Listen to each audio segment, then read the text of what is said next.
സ്വാഗതം പേജ് 10 സ്റ്റോറീസിലേക്ക്. One big beautiful bill. പേര് കേൾക്കാൻ നല്ല രസമുണ്ടല്ലേ? പക്ഷേ അമേരിക്കൻ പ്രസിഡന്റ് ഡൊണാൾഡ് ട്രംപ് കൊണ്ടുവന്ന ഈ മെഗാ ബില്ല് അത്ര ബ്യൂട്ടിഫുൾ അല്ല എന്നാണ് നമ്മൾ സൂക്ഷ്മമായി വിലയിരുത്തുമ്പോൾ മനസ്സിലാകുന്നത്. അമേരിക്കയിൽ സാധാരണക്കാരുടെ ജീവിതം ദുസ്സഹമാക്കുന്ന പല വ്യവസ്ഥകളും ബില്ലിൽ അടങ്ങിയിരിക്കുകയാണ്. അമേരിക്കയെ തന്നെ ട്രംപ് എന്ന കോർപ്പറേറ്റ് ബിസിനസ്സുകാരൻ കുട്ടിച്ചോറാക്കുമെന്നാണ് വിമർശകർ പറയുന്നത്. ട്രംപിന്റെ പഴയ കൂട്ടാളി ഇലോൺ മസ്ക് തന്നെ ബില്ലിനെ രൂക്ഷമായി എതിർത്ത് രംഗത്തുണ്ട്.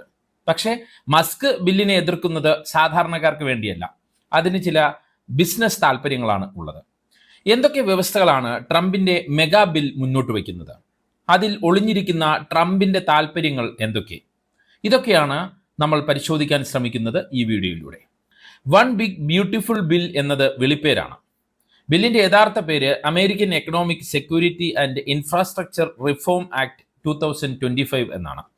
ഒറ്റനോട്ടത്തിൽ പറഞ്ഞാൽ കുടിയേറ്റം, സാമ്പത്തികം, തൊഴിൽ തുടങ്ങിയ മേഖലകളിൽ വലിയ സ്വാധീനമുണ്ടാക്കുന്നതാണ് ട്രംപിന്റെ മെഗാ ബിൽ.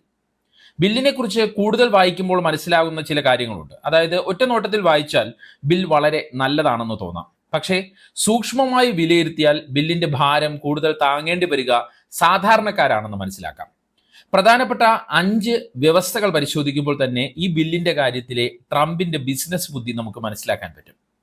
2017 ആദ്യ തവണ ട്രംപ് അധികാരത്തിൽ വന്നതിന് ശേഷം നികുതി കൊടുക്കുന്ന എല്ലാവർക്കും ഒരേ നിശ്ചിത അളവിലുള്ള നികുതി ഇളവുകൾ കൊണ്ടുവന്നിരുന്നു. അന്ന് കൊണ്ടുവന്ന താൽക്കാലിക നിർദ്ദേശങ്ങൾ പുതിയ ബില്ലിൽ സ്ഥിരപ്പെടുത്തുകയാണ് ട്രംപ് ചെയ്യുന്നത്. സംഭവം കൊള്ളാമെന്ന് നമുക്ക് തോന്നും. പക്ഷേ എല്ലാവർക്കും ഒരേ നികുതി ഇളവ് എന്ന് വെച്ചാൽ അതിധനികനായ വ്യക്തികൾക്കും സാധാരണക്കാർക്കും ഒരേപോലെ നികുതി ഇളവുകൾ എന്നുകൂടിയാണ് അർത്ഥം. ധനികർക്ക് വൻ ലാഭം, എന്നാൽ സാധാരണക്കാർക്ക് നികുതി ഇളവുകളുടെ പ്രയോജനം വളരെ കുറവുമായിരിക്കും. ഇത് രാജ്യത്തെ സാമ്പത്തിക അസമത്വം വീണ്ടും വർദ്ധിപ്പിക്കുമെന്നാണ് സാമ്പത്തിക വിദഗ്ധർ തന്നെ പറയുന്നത്. മറ്റൊരു പ്രധാനപ്പെട്ട കാര്യം, ബില്ല് വഴി ഉണ്ടാകുന്ന ഭൂരിഭാഗം ചെലവുകളും ചുരുക്കുന്നത് സാധാരണക്കാരുടെ നെഞ്ചത്തടിച്ചാണ്. ആരോഗ്യ സംരക്ഷണം, പോഷകാഹാര പരിപാടികൾ എന്നിവ വെട്ടിച്ചുരുക്കും. ഒപ്പം വിദ്യാർത്ഥി വായ്പകളിലും മാറ്റം വരുത്തും. അതായത് സാധാരണക്കാർക്ക് കിട്ടേണ്ട പണമെടുത്ത് വക മാറ്റി ചെലവഴിക്കും. ഗുണം കിട്ടുക സമ്പന്നർക്ക് എന്നുള്ളതാണ് നമ്മൾ സിമ്പിളായി ഈ ബില്ലിനെ കുറിച്ച് മനസ്സിലാക്കാൻ കഴിയുക. കുറഞ്ഞ വരുമാനക്കാർക്കും ഭിന്നശേഷിക്കാർക്കുമുള്ള സർക്കാരിന്റെ ആരോഗ്യ പരിപാടിയായ മെഡിക്കെയ്ഡിൽ വലിയ വെട്ടിച്ചുരുക്കലുകളാണ് ബില്ല് വരുത്തുന്നത്.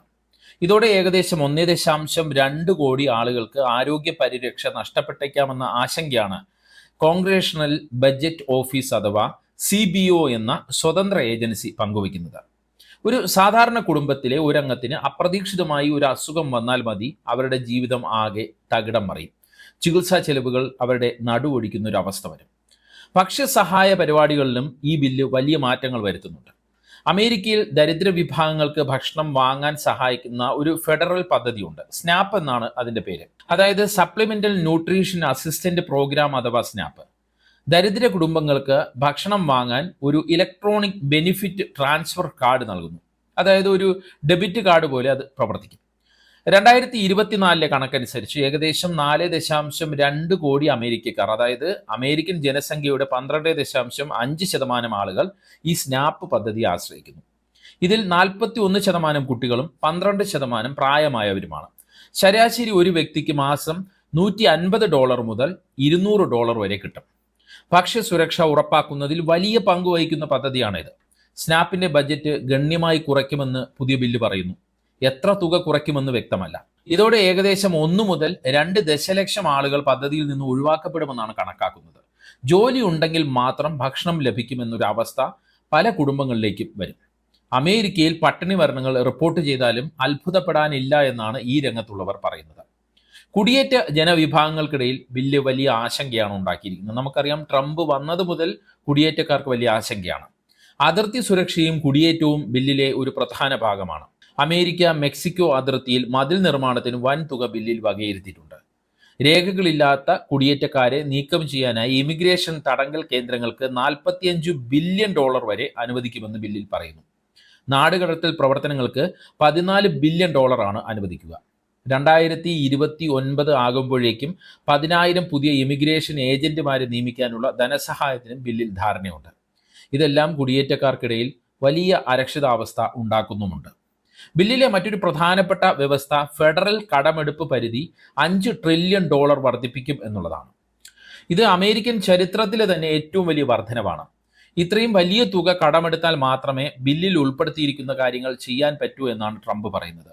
ബില്ല് നടപ്പാക്കുമ്പോൾ വരുന്ന അധിക ചെലവുകളും നികുതി വരുമാനത്തിലെ കുറവും കാരണം അടുത്ത 10 വർഷത്തിനുള്ളിൽ ഏകദേശം $3 ട്രില്യൺ അതിലധികമോ അധിക ഫെഡറൽ കമ്മി ഉണ്ടാകുമെന്ന് CBO പോലുള്ള ഏജൻസികൾ പറയുന്നു. ഈ കമ്മി നികത്താൻ സർക്കാരിന് കൂടുതൽ കടമെടുക്കേണ്ടി വരും എന്നുള്ളതാണ് അവസ്ഥ. എന്നാൽ ഈ നീക്കം അമേരിക്കയെ വലിയ കുഴിയിൽ ചാടിക്കുമെന്നാണ് സാമ്പത്തിക വിദഗ്ധരുടെ വിമർശനം. ദേശീയ കടം വൻതോതിൽ കൂടാൻ കാരണമാകും. സർക്കാരിന്റെ പലിശ ബാധ്യത കൂടും. ലോകത്തിലെ ഏറ്റവും വലിയ സമ്പദ് വ്യവസ്ഥയായ അമേരിക്കയുടെ കടബാധ്യത വർദ്ധിക്കുന്നത് ആഗോള സാമ്പത്തിക വിപണികളിൽ ആശങ്ക സൃഷ്ടിക്കും. US ട്രഷറി ബോണ്ടുകളെ സുരക്ഷിത നിക്ഷേപമായി കാണുന്ന നിക്ഷേപകർക്ക് ആത്മവിശ്വാസം നഷ്ടപ്പെട്ടേക്കാമെന്നും സാമ്പത്തിക വിദഗ്ധരും അല്ലെങ്കിൽ ഈ രംഗത്ത് പ്രവർത്തിക്കുന്നവരും മുന്നറിയിപ്പ് നൽകുന്നു. ഇത് ഡോളറിന്റെ മൂല്യത്തെയും ബാധിക്കുമെന്നാണ് മുന്നറിയിപ്പ്.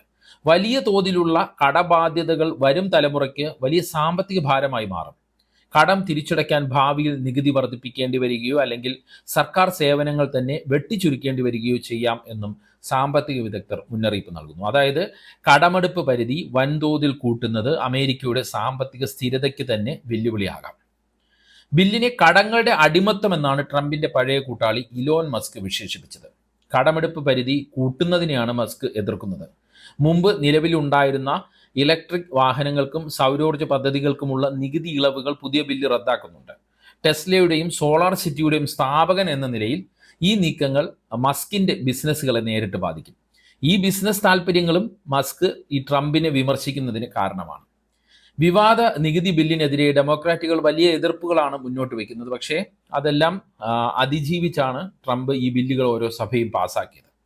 ബില്ല് ജനപ്രതിനിധി സഭയിൽ പാസ്സാകുന്നത് വൈകിപ്പിക്കാൻ ഡെമോക്രാറ്റിക് പാർട്ടിയുടെ നേതാവ് ഹക്കീം ജെഫ്രീസ് സംസാരിച്ചത് 8 മണിക്കൂർ 46 മിനിറ്റാണ്. ഇത് ഒരു റെക്കോർഡാണ്. പാർട്ടി നേതാവിന് പരിധിയില്ലാതെ സംസാരിക്കാൻ അനുവാദം നൽകുന്ന മാജിക് മിനിറ്റ് ഉപയോഗപ്പെടുത്തിയാണ് ജെഫ്രീൻ ഈ മുഴുനീള പ്രസംഗം നടത്തിയത്. രാജ്യത്തിന് ഒരു മോശം നേതൃത്വത്തെ കിട്ടിയിരിക്കുന്നു, അരാജകത്വം, ക്രൂരത, അഴിമതി എന്നിവ നടമാടുകയാണ് എന്നാണ് ജെഫ്രീൻ ആരോപിച്ചത്. അതായത് ട്രംപ് എന്ന കച്ചവടക്കാരൻ അമേരിക്കയാകെ കുഴിയിൽ ചാടിക്കുമോ എന്നുള്ള വലിയ ചോദ്യമാണ് ഉയരുന്നത്. ലാഭം കിട്ടുന്ന സ്ഥാപനം പോലെ രാജ്യത്തെ കണ്ടാൽ അതുണ്ടാക്കുന്ന പ്രത്യാഘാതം അതിരൂക്ഷമായിരിക്കുമെന്ന് നേരത്തെ ട്രംപിനൊപ്പം നിന്ന സാമ്പത്തിക വിദഗ്ധർ തന്നെ മുന്നറിയിപ്പ് നൽകുന്നുണ്ട്. പക്ഷേ ഈ ബില്ല് അമേരിക്കയുടെ ഭാവിയെ മാറ്റിമറിക്കുമെന്നാണ് ട്രംപും റിപ്പബ്ലിക്കൻ പാർട്ടി അംഗങ്ങളും പറയുന്നത്. ഭാവി ഏത് രീതിയിൽ മാറ്റിമറിക്കപ്പെടും എന്നുള്ളത് നമ്മൾ കണ്ടിരുന്ന് കാണേണ്ടതാണ്. എന്താകുമോ എന്തോ എന്നാണ് ട്രംപിനെ പിന്തുണച്ച ബഹുഭൂരിപക്ഷം ജനങ്ങൾ ഇപ്പോഴും ചിന്തിക്കുന്നത്. ഈ വീഡിയോയെക്കുറിച്ചുള്ള നിങ്ങളുടെ അഭിപ്രായങ്ങൾ കമൻറ്റ് ബോക്സിൽ കുറിക്കുക. വീഡിയോ അപ്ഡേറ്റുകൾക്കായി കമൻറ്റ് ബോക്സിലുള്ള വാട്സപ്പ് ലിങ്കുകൾ ക്ലിക്ക് ചെയ്യുക. നന്ദി, നമസ്കാരം.